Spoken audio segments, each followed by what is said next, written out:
one thing that made me want to stop bodybuilding. And I think the one thing that made me want to stop initially was the fact that I couldn't get all my meals in.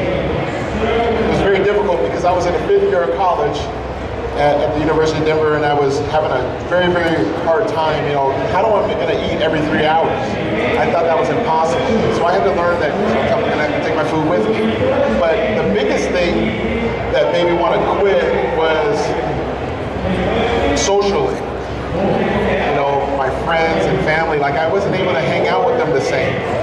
And I had to learn that I could always bring my food to like a barbecue. I could always plan out my nights to go out to like a nightclub or something like that. I figured, well, if I go to the club like at 10:30 and I eat at 10, then I can stay till midnight and then go hit up like the IHOP, you know, and get like egg whites and fish. I do the same thing. Yeah, so did you know that at IHOP you can actually get tilapia?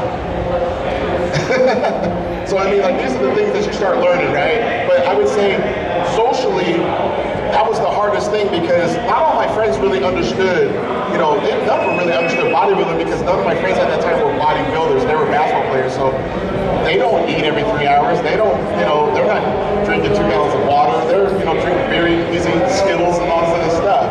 So it was like the biggest.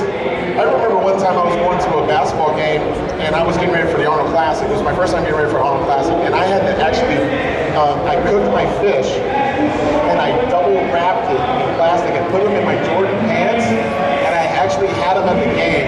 And I remember during halftime, I'm sitting there going like this, feeling embarrassed as hell in this nice white, blue Carolina blue Jordan outfit. And then I see some of my basketball teammates and they're like, "What the hell is that smell, man?" I'm like, "Oh man, this is tilapia, bro. Like I gotta get ready for the show, man." And they're like, "Man, that's nasty, man." They're like, "You don't want none of this pizza? You don't want none of this beer?" And I was like, you know what? Like, if you want something you never had before, you gotta do something you never done before. So I really had to educate, you know, my friends even and say, look, man, my goals are different than yours. And they're like, no, you can cheat one day. What's one day? What's one meal? And it's like, well, 2nd place, 5th place, not even placing. So socially, I had to really start, you know, kind of setting up boundaries for my friends. And that was the hardest thing, man. I mean, sometimes it still is. That's why right now I keep such a tight circle of friends and family because they know what I can and can't do. And they don't put the pressure on me to go outside my limits, you know. But yeah, my first show, I was still living in the basketball house with all the basketball guys. I pleaded with them. I said, do not bring the after party to the house. I got a show tomorrow. Oh yeah, we'll do it. So their girlfriends, I said, don't bring the party to my house.